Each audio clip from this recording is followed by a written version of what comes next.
বিদেশি মিডিয়াতে সেখানকার ডিফেন্স মিনিস্টার অর্থাৎ প্রতিরক্ষা মন্ত্রী বড় বড় কথা বলতে গিয়ে নিজেই সর্বনাশ করেছেন, নিজের সর্বনাশ তো করেছেন, পাকিস্তানেরও সর্বনাশ করে দিয়েছেন।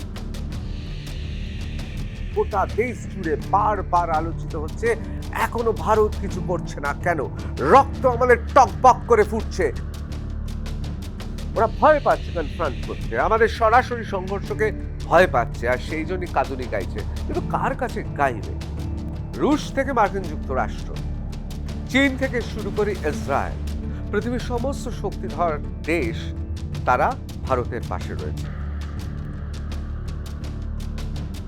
এবং স্বীকার করছে যে আমরা টাকা নিয়ে সন্ত্রাসবাদী তৈরি করি। কেন ভাই? এটা একটা দেশ যেখানকার সেনাবাহিনী সে বলছে হিন্দুদের সঙ্গে এবং মুসলমানদের কোনো কিছু মেলে না। শুধু তাই নয়, হিন্দু বিদ্বেষের কথা বলছে। Ministers Open Confession exposes Pakistan as a rogue state. রোগ স্টেট কথাটা খুব গুরুত্বপূর্ণ, কারণ ইন্ডিয়া ভারত এটা কোথায় বলছে? At UN. পাকিস্তানে উল্টো, গণতন্ত্র টলমলে। ওখানে দেশের প্রধানমন্ত্রীর জন্য সেনাবাহিনী নয়, যেন সেনাবাহিনীকে তোয়াজ করার জন্য দেশের প্রধানমন্ত্রী। কিন্তু আমাদের এই অংশে যদি কখনো কোনো যুদ্ধ হয় তাহলে কিন্তু সাপে বর আমাদেরই সাপে বর। এইখানে আরাকান আর্মি, আর এখান থেকে দেখতে পাচ্ছেন রংপুর ডিস্ট্রিক্ট, সাপে বর আমাদের।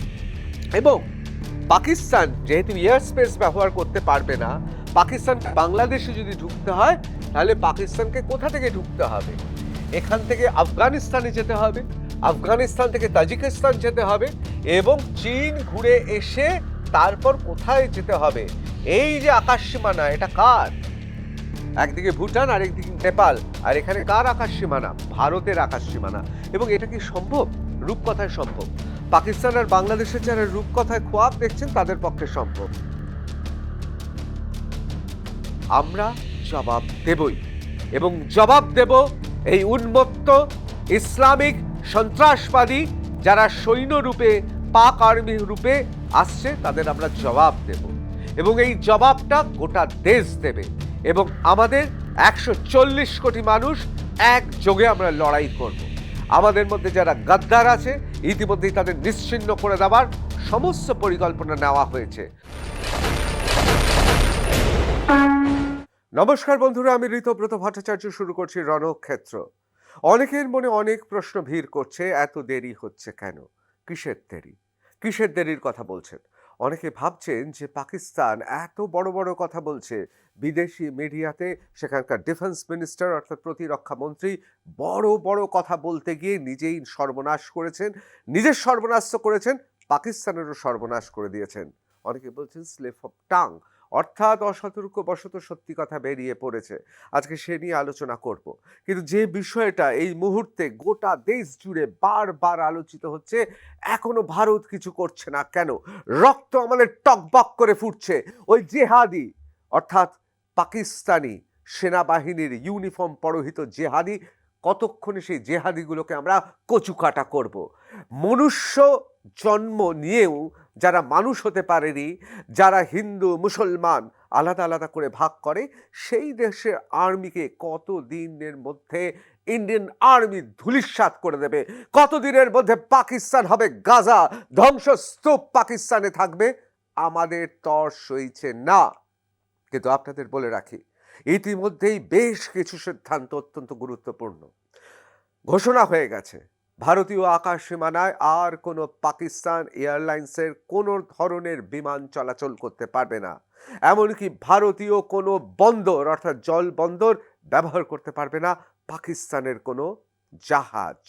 অনেকে বলবেন যে অনেকদিন আগেই তো পাকিস্তান এমন সিদ্ধান্ত নিয়েছে, বিশেষ করে আকাশ সীমা এয়ার স্পেসের সম্পর্কে ওরা তো বলে দিয়েছিল। আসলে আমাদের দেশটার নাম ভারতবর্ষ, আমাদের গণতন্ত্র রয়েছে, পৃথিবীর বৃহত্তম গণতন্ত্র, আমাদের সংবিধান আছে, আমাদের অনেক দায়বদ্ধতা রয়েছে। তার কারণ আমরা কূটনৈতিক দিক থেকে অনেক এগিয়ে থাকা, ডিফেন্সে অনেক এগিয়ে থাকা একটা দেশ। যত বেশি শক্তি হয়, যত বেশি ক্ষমতা হয়, তত বেশি তার দায়িত্ব বেড়ে যায়। কিন্তু একবারও মানবেন না, তার কারণ আমরা জানি নিরাপত্তা বিষয়ক উচ্চ পর্যায়ে বৈঠক হবে। আমরা জানি ইতিমধ্যেই আটঘাট সমস্ত কিছু একেবারে দেখে ভারত নামছে। আপনাদের অনেকেরই মনে আছে পুলওয়ামার ঘটনা কবে হয়েছিল? ভ্যালেন্টাইন্স ডে 2019, অর্থাৎ 14ই ফেব্রুয়ারি। সেই ভালোবাসার দিনেই পাকিস্তানের জঙ্গিরা আমাদের ওপর আঘাত এনেছিল, আর আমরা জবাব দিয়েছিলাম কবে? 26শে ফেব্রুয়ারি, অর্থাৎ 12 দিন বাদে। এমন জবাব বালাকোটে দিয়েছিলাম যে আজ পর্যন্ত পাকিস্তান ভুলতে পারেনি। পাকিস্তান অবশ্য অনেক কিছুই ভুলতে পারেনি। 1948 সাল থেকে 1965 সাল, 1971, অনেক কিছুই ভুলতে পারেনি। অর্থাৎ ভারত জবাব দেয় কিন্তু আটঘাট বেঁধে। সেই জন্য আপনাদের বলছি, একেবারে অধৈর্য হবেন না। এখন অনেকের প্রশ্ন, ভারত যে এগিয়ে যাবে, পাকিস্তানের সঙ্গে যদি বাংলাদেশ যোগ দেয় তাতে কি হবে? কিছুই হবে না। কেন কিছু হবে না? কেন যুদ্ধক্ষেত্রে ভারত এগিয়ে আছে? আজ সে বিষয়ে আপনাদের একটা ধারণা দেব, শুধুমাত্র ধারণা। তার আগে কয়েকটা বিষয়, খুব গুরুত্বপূর্ণ বিষয় আপনাদের বুঝিয়ে দিই। এ বিষয়ে নিশ্চিত থাকুন, ভারত জবাব দেবে। জবাবটা এবার কোন দিক থেকে কিভাবে দেবে সেটা অবশ্যই সবাইকে ডেকে, প্রেস ডেকে ভারত বোঝাবে না। কিন্তু পাকিস্তানকে দেখুন, ইতিমধ্যেই কাঁদুনি গাইতে শুরু করেছেন। জনে জনে গিয়ে বলছেন আমরা দুটোই পরমাণু শক্তিধর দেশ, অর্থাৎ আমরা অল আউট লড়ব। আসলে এসব ভয় করছে। আমি আগেও বলেছি, আবার বলছি, পাড়ার সেই ছেলেটাকে মনে আছে তো? যখনই দেখলো পাড়ায় নিজের লোকজন চলে এলো, তখন বলছে এই মারবো কি সেই মারবো। আসলে সবাইকে হাতটাও হাতটাও প্রসারিত করছে, বলছে একটু আমার হাতটা ধর। আসলে জানে লড়াই হলে পারবে না। ঠিক সেই রকম এখন পাকিস্তান। আর পাকিস্তান বেশি বড় বড় কথা বলছে, কিন্তু তারা জানে যে ইতিমধ্যেই কি অবস্থা তার সৈন্য দলের ভেতর। কেন বলছি? তার কারণ একের পর এক সেনা অফিসাররা তারা পদত্যাগ দিচ্ছেন। তারা পদত্যাগ করে অব্যাহতি চাইছেন সেনাবাহিনী থেকে। তারা সংশয়ের মধ্যে ভুগছে, তাদের মধ্যে মানসিক ক্লান্তি চলে এসেছে। আর ভারতীয় সেনারা টকবক করে ফুটছে। আমি এবার চলে যাব, আপনাদের দেখাবো কেন এইসব কথাগুলো বলছি। ভারত এগিয়ে আছে, সর্বক্ষেত্রে এগিয়ে আছে। কি বিদেশ নীতি, কি কূটনীতি, কি সমাজশাস্ত্রে, সব জায়গায় এগিয়ে রয়েছে। সুতরাং সুতরাং আমাদের ভয় পাবার কোনো কারণ নেই। বরং পাকিস্তান মিডিয়াগুলো যেহেতু তারা এমন সমস্ত কথাবার্তা ছড়িয়ে দিচ্ছে, সেই জন্য বাধ্য হয়ে অনেকগুলোকে ব্লক করে দিতে হয়েছে। এমনকি পাকিস্তানের প্রতিরক্ষা মন্ত্রী থেকে শুরু করে অন্যান্য যারা রয়েছেন মন্ত্রী, তারাও অহরহ মিথ্যে কথা বলছে। কতটা মিথ্যে কথা বলছে সেটা আপনাদের কাছে প্রমাণ দেব। এ প্রসঙ্গে আপনাদের জানিয়ে রাখি যে আমার গত এপিসোডে আমি কি বলেছিলাম? বলেছিলাম পাকিস্তানের ভেতরেই এমন একটা শক্তি তৈরি হচ্ছে, বালুচিস্তান থেকে শুরু করে, সিন্ধু দেশ থেকে শুরু করে প্রতিটা জায়গায়, যে পাকিস্তান আর্মি রীতিমতো হিমশিম খেয়ে যাচ্ছে। টালমাটাল অবস্থা তাদের দেশের ভেতরেই। Pakistan blast at Peace Committee office kills 7 in South Waziristan. South Waziristan, Pakistan, April 29. ANI এর খবর। At least 7 people were killed and more than a dozen others injured after a blast struck a Peace Committee office in Khyber Pakhtunkhwa. আপনাদের এই খাইবার পাখতুনখোয়াতে আমরা বলেছিলাম যে সেখানকার মানুষজন ক্ষেপে রয়েছেন। সুতরাং বুঝতেই পাচ্ছেন কারা এই ঘটনা ঘটিয়েছে। South Waziristan tribal district on Monday, police and health official said. অর্থাৎ পাকিস্তানের পুলিশ এবং হেলথ অফিসিয়ালরা এই সংবাদটাকে কনফার্ম করেছে। এই রকম আরও ঘটনা ঘটবে, অবাক হবেন না। বালুচিস্তানে ঘটবে, সিন্ধু প্রদেশে ঘটবে, সিন্ধু দেশ সেখানে ঘটবে। কেন? তার কারণ পাকিস্তান আর্মির প্রতি তাদের ঘৃণা আছে, সেই ঘৃণাটা এবার বেরিয়ে আসছে। পাকিস্তান ইতিমধ্যেই বারবার করে বলছেন তারা যুদ্ধের জন্য তৈরি। Pakistan heightens military readiness amid fears of Indian air strike. যে কোনো মুহূর্তে ইন্ডিয়ান এয়ার স্ট্রাইক হতে পারে, তাই ভয়ে রয়েছে, কাঁপছে, থরথর করে কাঁপছে। শুধু কাঁপছে না, পাকিস্তান সেনাবাহিনীর অফিসাররা তারা পদত্যাগ করছেন, কেউ লিখছেন যে বাড়ির চাপে পড়ে, কেউ বলছেন আমি মানসিক ক্লান্তি, কেউ বলছেন অবসন্ন, কেউ বলছে আমরা দিশাহীন, বুঝতে পারছি না কোন দিকে যাচ্ছি। একের পর এক পদত্যাগপত্র পড়ছে। Fighter jets diploid, fighter jet সেখানে ডিপ্লয় করা হয়েছে। Pakistan had heightened its military readiness, deploying advanced fighter jets and increasing border defense in response to fears of potential air strikes from India. তারা ধরেই নিয়েছে যে ভারত একটা পোটেনশিয়াল এয়ার স্ট্রাইক করবে। কেন এয়ার স্ট্রাইক নিয়ে এত চিন্তা? কেন? তার কারণ আধুনিক যুদ্ধে, এটা সবাই জানে, এখনকার যারা বাচ্চা তারাও জানে, আধুনিক যুদ্ধে এয়ার স্ট্রাইকটাই কিন্তু যুদ্ধের নির্ণায়ক ক্ষমতা নিয়ে আসতে পারে। একাধিক যুদ্ধে দেখা গেছে যে যুদ্ধে এয়ার স্ট্রাইক, আকাশপথের যুদ্ধই কিন্তু এখন নির্ণায়ক ক্ষমতা, অর্থাৎ কোন দিকে যুদ্ধ করাবে, কোন দেশ জিতবে সেটা পরিষ্কার করে দিচ্ছে। আর সেখানে বাংলায় কথা আছে, যেখানে বাঘের ভয় সেখানে সন্ধে হয়। সুতরাং ভয়টা তো পাচ্ছে, যেখানে বাঘের ভয় এখন সন্ধে হয় নাকি সেটাই দেখার। এসকালেটিং rhetoric and tension signal a looming risk of confrontation. ওরা ভয় পাচ্ছে কনফ্রন্ট করতে, আমাদের সরাসরি সংঘর্ষকে ভয় পাচ্ছে, আর সেই জন্যই কাঁদুনি গাইছে। কিন্তু কার কাছে গাইবে? রুশ থেকে মার্কিন যুক্তরাষ্ট্র, চীন থেকে শুরু করে ইসরায়েল, পৃথিবীর সমস্ত শক্তিধর দেশ তারা ভারতের পাশে রয়েছে। অনেকে ভাবছেন চীন বোধহয় পাকিস্তানকে সাহায্য করবে, যদিও করে, আমি কথার কথা ধরে নিলাম না, চীন এই যুদ্ধে চাকর বাকরদের জন্য জড়াবে না। চীনের আরো অনেক কিছু করার আছে, চীন চাকর বাকরদের জন্য এই যুদ্ধে জড়াবে না। কারণ পাকিস্তান, এটা প্রমাণ হয়ে গেছে যে পাকিস্তান চীনের থেকে পয়সা পায়, চীনের থেকে পয়সা নিয়ে জিও পলিটিক্সে তাদের চাকর বাকর হিসেবে কাজ করে। এবার আমি চলে যাই অত্যন্ত গুরুত্বপূর্ণ একটি ঘটনায়, সেটা হচ্ছে কোথায়? UNA. India tears into Pakistan at UN, অর্থাৎ রাষ্ট্রসংঘে ইন্ডিয়া এবার একেবারে একেবারে সরাসরি পরিষ্কার বলে দিয়েছে, সপাটে বলে দিয়েছে, after ministers open confession on support to terrorist surprises no one, surprises no one. কেন বলছে সারপ্রাইজেস নো ওয়ান? তার কারণ সেখানকার প্রতিরক্ষা মন্ত্রী কি বলেছেন? প্রতিরক্ষা মন্ত্রী বলেছেন, স্কাই নিউজের একজন বিখ্যাত অ্যাঙ্কার, যিনি আবার আফগান অরিজিন, তার এক প্রশ্নের উত্তরে বলেছে, হ্যাঁ আমরা তো টেররিস্টের ফান্ডিংয়ে কাজ করেছি, এবং শক্তিধর দেশগুলোর নাম করে বলে দিয়েছে আমরা তাদের ফান্ডিং নিয়ে কাজ করেছি। এটা স্বীকার করছে, কিন্তু কেউ অবাক হয়নি, পৃথিবীর কোনো দেশ অবাক হয়নি। সারপ্রাইজেস নো ওয়ান, কাউকে অবাক করেনি। Highlighting the Pakistani minister's confession to Islamabad funding and supporting terrorist organization, Ambassador Jojona Patel asserted that this open confession surprises no one and exposes Pakistan as a rogue state, একটা দুর্বৃত্তদের state. সত্যি তো, যেখানে সন্ত্রাসবাদের আঁতুড়ঘর হয়, যারা স্বীকার করে বিদেশি মিডিয়ার কাছে তাদের প্রতিরক্ষা মন্ত্রী, যে কথা আপনাদের বলছিলাম, স্লিপ অফ টাং হোক বা যাই হোক, সত্যিটা সত্যি, এবং স্বীকার করছে যে আমরা টাকা নিয়ে সন্ত্রাসবাদী তৈরি করি। কেন ভাই? এটা একটা দেশ যেখানকার সেনাবাহিনী, সে বলছে হিন্দুদের সঙ্গে এবং মুসলমানদের কোনো কিছু মেলে না। শুধু তাই নয়, হিন্দু বিদ্বেষের কথা বলছে। এরকম করে সভ্য সমাজে কোনো সেনাবাহিনীর প্রধান বলতে পারে কোনো ধর্ম সম্পর্কে, কোনো দেশ বা জাতি সম্পর্কে? একমাত্র পারে।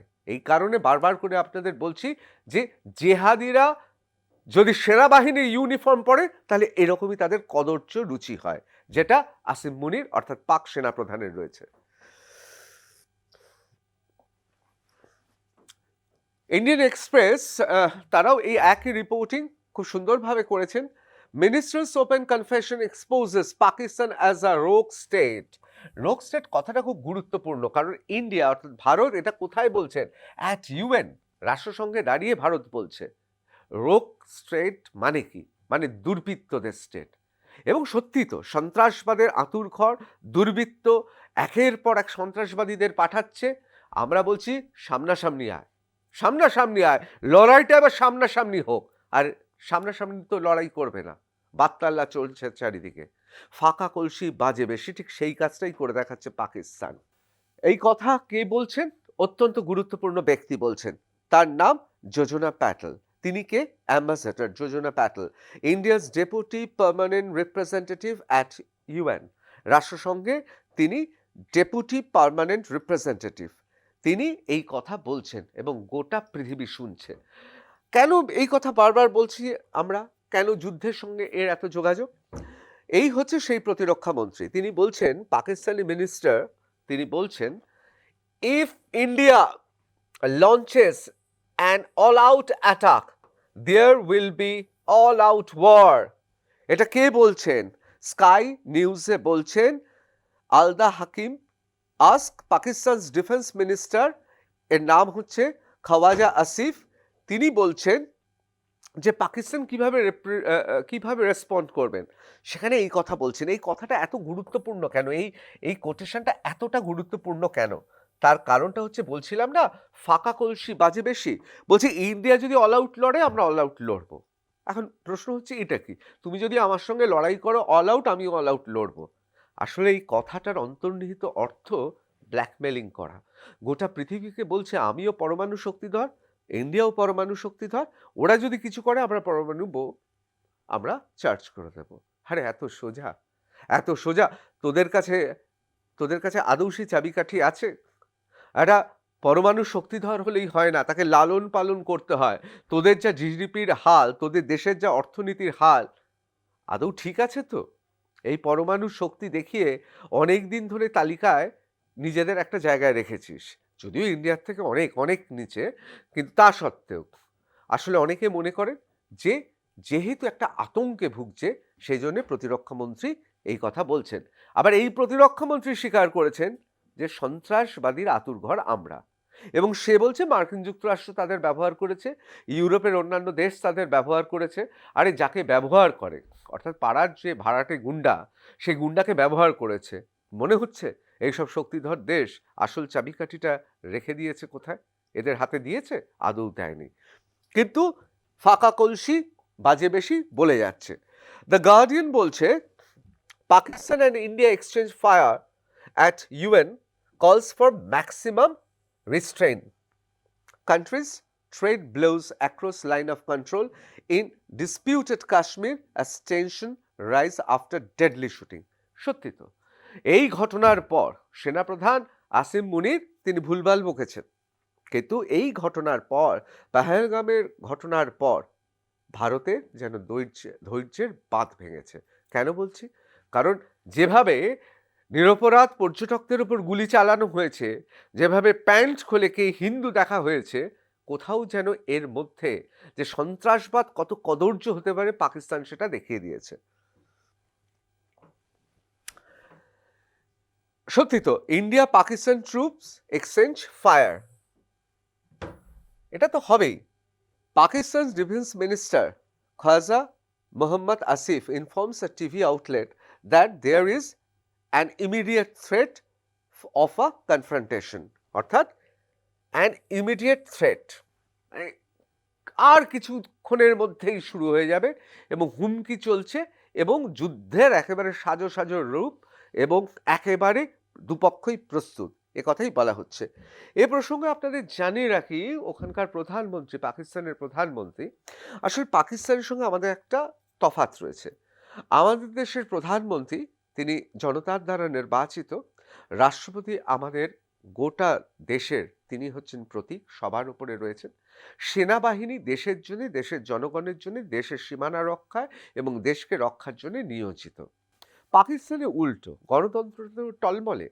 ওখানে দেশের প্রধানমন্ত্রী জন্য সেনাবাহিনী নয়, যেন সেনাবাহিনীকে তোয়াজ করার জন্য দেশের প্রধানমন্ত্রী। কিন্তু প্রধানমন্ত্রী বারবার করে বলছেন যে তারা চাইছেন যে পাকিস্তান প্রস্তুত, কাশ্মীরে যা হয়েছে, পেহেলগাঁওতে যা হয়েছে, তার যদি নিরপেক্ষ তদন্ত হয়, অন্য কোনো নিরপেক্ষ একটি শক্তির সঙ্গে যদি তদন্ত করতে বলে, তারা রাজি। কিন্তু ওইসব তদন্ত কথা বলে তো হবে না।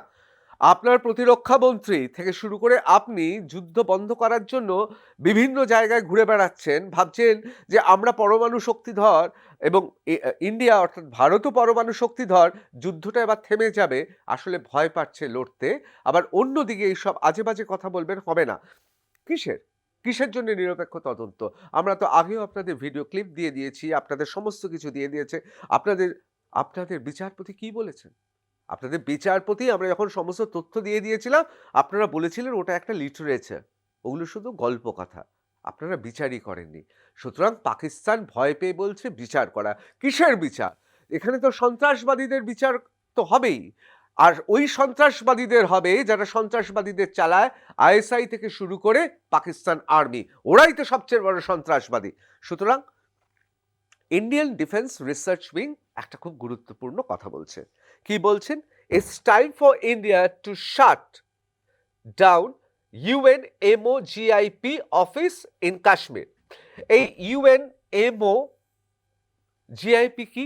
আসলে মিলিটারি ইউএন রাষ্ট্রসংঘ থেকে যেখানে উপদ্রুত অঞ্চল হিসেবে ঘোষণা করা হয় বা যেখানে সন্ত্রাসবাদের শিকার হয় বা যে জায়গা নিয়ে এত বিতর্ক থাকে, সেখানে ইউএনের মিলিটারি অবজারভেটরি বা মিলিটারি অবজারভেশন চলে, অর্থাৎ ওখান থেকে ইউএনের মিলিটারি তারা অবজার্ভ করে। ইন্ডিয়ান ডিফেন্স রিসার্চ উইং বলছে আর তো এই অফিসটা খোলার কোনো মানেই নেই, এই অফিসটা তো বন্ধ করে দেওয়া উচিত কাশ্মীরে। তার কারণ কাশ্মীরে একের পর এক আক্রমণ করে যাচ্ছে, প্রাণঘাতী আক্রমণ। প্যান্ট খুলে বলছে কে হিন্দু কে মুসলমান, হিন্দু দেখে দেখে গুলি করছে। এরপর কি এই অফিসটা থাকা উচিত? ঠিক তো? গোটা দেশ যে কথা বলছে, ইন্ডিয়ান ডিফেন্স রিসার্চ উইং সে কথা বলছে। আমরা দেশবাসী হিসেবে কৃতজ্ঞ। এই রকমই দৃঢ় পদক্ষেপ নেওয়া উচিত। এবার চলে আসি যুদ্ধের কথায়। যুদ্ধে কার কি শক্তি বিন্যাস সে নিয়ে তো আলোচনা করব। অনেকে আবার ভাবছেন যে আক্রমণটা যদি পাকিস্তান, আমাদের রণতরী কিন্তু এখানে রয়েছে, আমাদের রণতরী কিন্তু এখানে রয়েছে, এবং পাকিস্তানের এই মুহূর্তে এই অংশটি এবং এই অংশটি খুব একটা ভালো জায়গায় নেই। নিজেদের মধ্যে অন্তর্দ্বন্দ্ব রয়েছে এবং একের পর এক ঘটনা ঘটছে। আফগানিস্তানের সঙ্গে সম্পর্ক ভালো নয়। কে রক্ষা করবে? পৃথিবীর তো কেউই নেই। কে আছে? ওই সর্বসাকুল্যে তুর্কি আর আজারবাইজান। মনে হয় পৃথিবীতে ইতিহাসে, মানে আমার হাসিও পেয়ে যাচ্ছে, এদের উপর ভিত্তি করে এত বড় যুদ্ধ লড়বে পাকিস্তান। অনেকে বলছেন যে পাকিস্তানে আসলে জাতক্রোধ কেন? এরা জেহাদি, আসলে এখানকার সেনাবাহিনীটা জেহাদি। এরা হিন্দুদের সহ্য করতে পারে না, যেহেতু সংখ্যাগরিষ্ঠ হিন্দুরা ভারতে থাকে, মুসলমানরাও থাকেন, জৈন খ্রিস্টান সবাই থাকে। ভারতবর্ষ একটা পৃথিবীর লার্জেস্ট ডেমোক্রেসি, পৃথিবীর বৃহত্তম গণতন্ত্র এখানে। সেইখানে দাঁড়িয়ে এদের সহ্য হচ্ছে না। এবার সহ্য হচ্ছে না আরো একটি দেশে।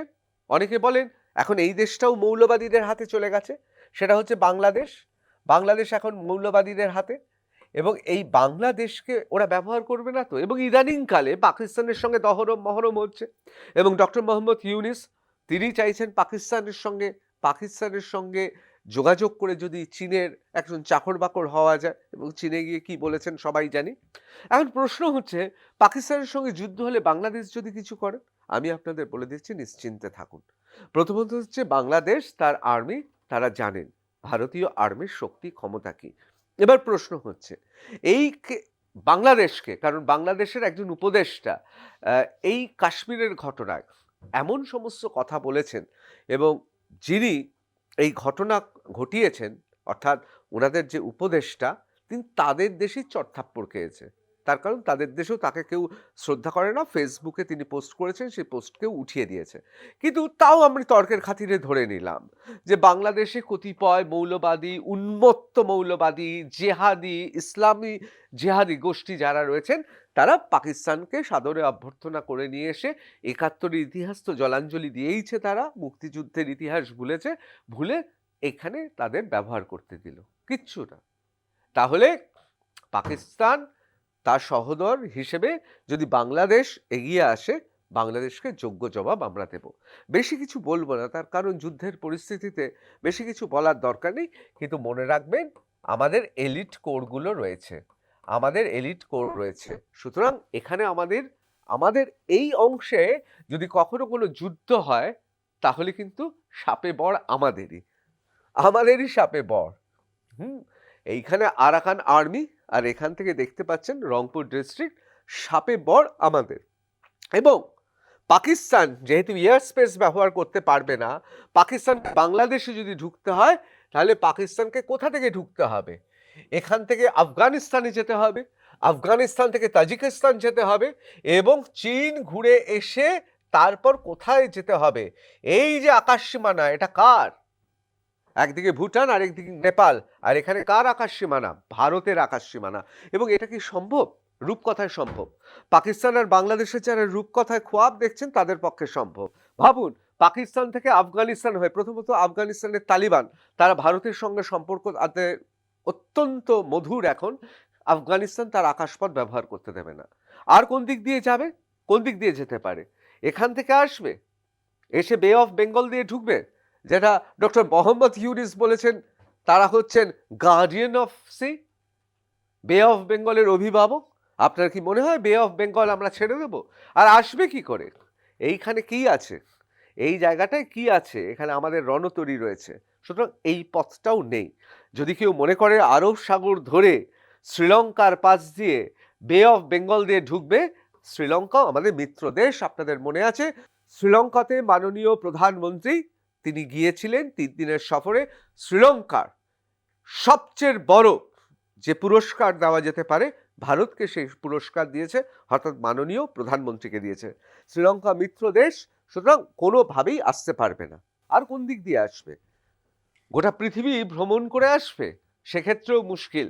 তার কারণ যেদিক থেকেই আসুক পাকিস্তান বাংলাদেশের সঙ্গে আকাশপথ ব্যবহার করতে পারবে না, জলপথ ব্যবহার করতে পারবে না। তাহলে কিভাবে হবে? সুতরাং খুব পরিষ্কার, বাংলাদেশ কিচ্ছু করতে পারবে না, কিচ্ছু করতে পারবে না। এত জোর দিয়ে কেন বলছি? এত জোর দিয়ে কথা বলছি? আমরা তো চাই। মনে রাখুন, ইসরায়েল বারবার প্রমাণ করে দিয়েছে, ইসরায়েলের আশেপাশের সমস্ত দেশ বারবার আক্রমণ করেছে। ইসরায়েলের স্লোগান একটাই ছিল, এবং সমরশাস্ত্রে পৃথিবীতে এই স্লোগান বারবার সৈন্যদের, যারা সেনাপ্রধান, তাদের উদ্বুদ্ধ করে। কি সেটা? শত্রু কোন কোন ভৌগোলিক জায়গা থেকে লড়াই করছে বড় কথা নয়, শত্রুকে, সমস্ত শত্রুকে আমরা এক দেখি এবং সেই এক শত্রুর বিরুদ্ধে একা আমরা লড়ব, লড়ে নেব। এবং পৃথিবীর ইতিহাসে এ ধরনের ঘটনা অনেকবার হয়েছে। আপনারা জানেন যে ইসরায়েল বারবার প্রমাণ করেছে। এবার চলে আসি আরেকটি গুরুত্বপূর্ণ বিষয়। আপনাদের আগেও দেখিয়েছি, আমি শুধু একবার আপনাদের বলছি যে সর্বশেষ তথ্য তো দেওয়া যায় না। তার কারণ সর্বশেষ তথ্য অনুযায়ী ভারত আরও বেশি পরাক্রান্ত। কিন্তু এটা মনে রাখবেন যে যুদ্ধের সময় আমাদের কি আছে বা কার কি আছে সে নিয়ে তো খোলাখুলি আলোচনা করার কোনো দরকার নেই। কার্যক্ষেত্রে দেখা যাবে কার কি রয়েছে। তা সত্ত্বেও আমরা একটা সার্ভে, এটা ভারতের নয়, এটা পাকিস্তানেরও নয়, এই গোটা সার্ভেটা এবং এই তালিকা প্রস্তুত করেছে একটি আন্তর্জাতিক, কারা? এটা সোর্সকে রয়টার্স, অর্থাৎ আন্তর্জাতিক সংবাদ সংস্থা। সেখানে মিলিটারি বাজেট থেকে শুরু করে আর্মি, নেভি, এয়ারফোর্স এবং নিউক্লিয়ার ওয়েপন্স সমস্ত কিছু রয়েছে, খুব পরিষ্কার। 2018 সালে কম্পারেটিভ স্টাডি। এবং the world's most powerful militaries 2025 কারা করেছেন? Ranking of nations of the world based on the latest edition of military strength ranking by Global Firepower, যাকে জিএফপি বলা হয়। সেখানে প্রথমকে ইউনাইটেড স্টেটস, দ্বিতীয়কে রাশিয়া, তৃতীয় চায়না এবং চতুর্থ ইন্ডিয়া। সেই যদি তালিকা ধরে আমরা এগিয়ে যাই, সেই জায়গায় পাকিস্তান কোথায় একবার দেখে নিন। পাকিস্তান, আমরা চতুর্থ জায়গায় রয়েছি আর পাকিস্তান রয়েছে 12তম জায়গায়। এই তালিকা তৈরি করা হয়েছে, সেখানে পাকিস্তান এই 12তম জায়গায় এসেছে, তারও কারণ আছে। তার কারণ অন্য কিছুই নয়, পাকিস্তান এখানে তাদের পরমাণু যে শক্তি, সেই শক্তিকে ফুলিয়ে ফাঁপিয়ে বিজ্ঞাপিত করেছে বলে এখানে রয়েছে। এখন প্রশ্ন হচ্ছে কতটা আছে, এই নিয়ে কিন্তু সন্দেহ আছে। তা সত্ত্বেও আমরা ধরে নিলাম যে ভারত চতুর্থ জায়গায়, পাকিস্তান 12 জায়গায়। সুতরাং বুঝতেই পাচ্ছেন যুদ্ধে, এটা তো ফুটবল ম্যাচ নয় যে হঠাৎ এমন কিছু হলো যে একা মেসি বা একা মারাদোনা বা একা পেলে খেলে নিল। এটা তো টিম গেম, মানে পুরোটাই টিম গেম। সুতরাং খুব স্পষ্ট আমাদের ক্ষমতা কি এবং সেখানে বাংলাদেশ কোথায় দাঁড়ান, বাংলাদেশকে খুঁজে বার করতে হয়। ৩৫তম জায়গায় রয়েছে বাংলাদেশ। সুতরাং বুঝতেই পাচ্ছেন দোসর, মানে ওর যদি দোসর হয় বাংলাদেশ, তাহলে কি অবস্থা হবে। আমরা তো চাই, একটা কথা মনে রাখবেন, বাংলায় একটা কথা চালু আছে, চালাক শত্রুর থেকেও বোকা বন্ধু মারাত্মক ক্ষতি করে। সুতরাং যদি বাংলাদেশের মনে হয়, বাংলাদেশের সাধারণ মানুষ, তাদের নিশ্চয়ই মনে হয় না যেভাবে ওদের একজন উপদেষ্টা, আমি নাম নিচ্ছি না, তাকে অযথা তার সম্পর্কে বলে কোনো লাভ নেই, তাকে যেভাবে চত্থাপ্পড় মেরেছে, ফেসবুকে পোস্ট তুলে নিয়েছে। বাংলাদেশের শুভবুদ্ধি সম্পন্ন মানুষ যারা রয়েছেন, যারা সংখ্যায় বেশি, তারা চান না কখনোই তাদের দেশটা মৌলবাদী, উন্মত্ত জেহাদি ইসলামী মৌলবাদীর কবলে পড়ুক। কিন্তু তা সত্ত্বেও যদি আসুক, আসুক, তাতে সাপে বর হবে আমাদের। এবার চলে আসি, how Indian Pakistan militaries compare. India Pakistan, আমাদের বাজেট যদি হয় 4 ট্রিলিয়ন, তাহলে ওদের হচ্ছে 1.26 ট্রিলিয়ন পাকিস্তানি রুপি।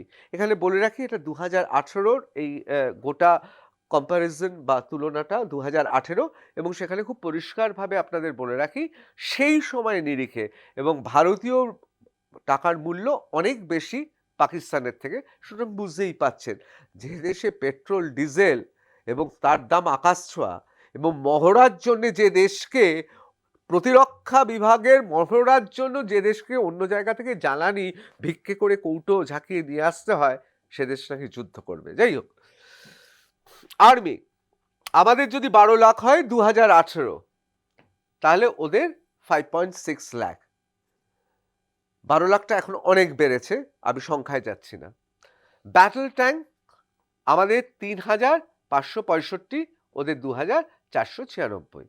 নেভির ক্ষেত্রেও দেখুন, নেভির ক্ষেত্রে দেখুন, আমাদের 16টি 2018-তে, ওদের 8টি, মানে অর্ধেক। আমি আর তুলনার মধ্যে যাচ্ছি না, তুলনা কার সঙ্গে করব বলুন তো, কার সঙ্গে করব? আমরা 4, ওরা 12, তুলনা করব কার সঙ্গে? 3-এর সঙ্গে। ভারত কি 2030 সালের মধ্যে ভারতবর্ষ পৃথিবীতে এখন যে স্থানে রয়েছে তার থেকে 2 ধাপ এগিয়ে গোটা পৃথিবীতে তৃতীয় বা দ্বিতীয় জায়গায় পৌঁছাতে চায় অর্থনীতিতে। সুতরাং আমরা তুলনাটা করব তার সঙ্গে, যার সঙ্গে তুলনা করে আমরা আরো ভালো হওয়ার চেষ্টা করব। তা সত্ত্বেও কথা বলছি আপনাদের, দেখুন এই যুদ্ধের সময় কোন স্ট্র্যাটেজিতে ভারত এগোবে এবং এই মুহূর্তে ভারত কতটা শক্তিধর, সেটা নিয়ে আম জনতার তো আলোচনা করার কিছু নেই, আমরা সবাই জানি, গোটা পৃথিবী জানে। তা সত্ত্বেও বলছি, আমরা জবাব দেবই, এবং জবাব দেব এই উন্মত্ত ইসলামিক সন্ত্রাসবাদী যারা সৈন্য রূপে, পাক আর্মি রূপে আসছে, তাদের আমরা জবাব দেব, এবং এই জবাবটা গোটা দেশ দেবে, এবং আমাদের 140 কোটি মানুষ একযোগে আমরা লড়াই করব। আমাদের মধ্যে যারা গাদ্দার আছে, ইতিমধ্যেই তাদের নিশ্চিহ্ন করে দেওয়ার সমস্ত পরিকল্পনা নেওয়া হয়েছে। সুতরাং এই যুদ্ধে ভারত জিতবে, এই যুদ্ধে ভারত জবাব দেবে। কিভাবে যুদ্ধ হবে, কিভাবে হাতে মারবে না ভাতে মারবে না কোন পথে যাবে, সেটার জন্য আমাদের অপেক্ষা করতেই হবে। জয় হিন্দ।